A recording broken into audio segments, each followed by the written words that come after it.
Salut, c'est Patrick, bienvenue dans On Ear, notre capsule vidéo dédiée aux problématiques et enjeux vis-à-vis du bruit au travail.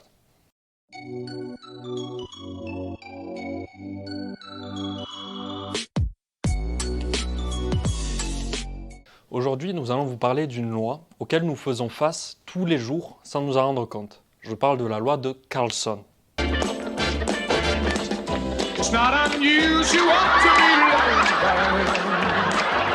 Non, pas Carlton, Carlson. C'est une loi liée à la gestion du temps et plus simplement à la productivité. Elle part du principe que tout travail interrompu sera moins efficace et prendra plus de temps qu'un travail effectué en continu. Cette situation vous parle? Vous l'avez sans doute vécue.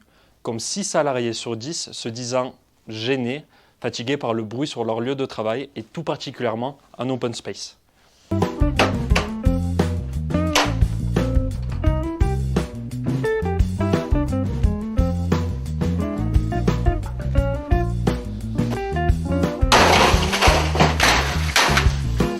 Difficile de maintenir sa concentration dans un open space, n'est-ce pas? Il a raison.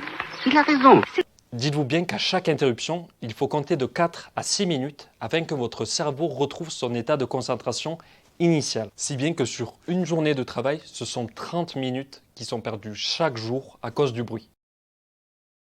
Lorsqu'on commence un travail, il faut faire notre maximum pour le terminer d'une seule traite. Il faut de ce fait éviter toutes sortes de distractions pouvant tout simplement avoir un impact sur notre concentration et interrompre notre travail.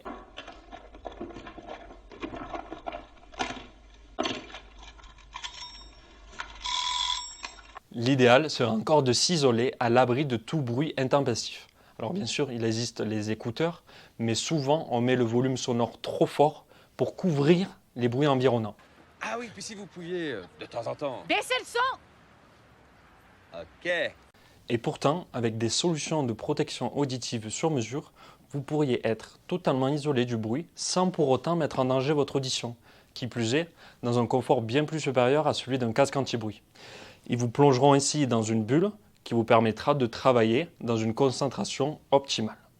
Ouais, c'est ça qui est bon. Ouais, c'est ça qui est bon. Même si c'est le bord autour de vous. Voilà, j'espère que la vidéo vous a plu.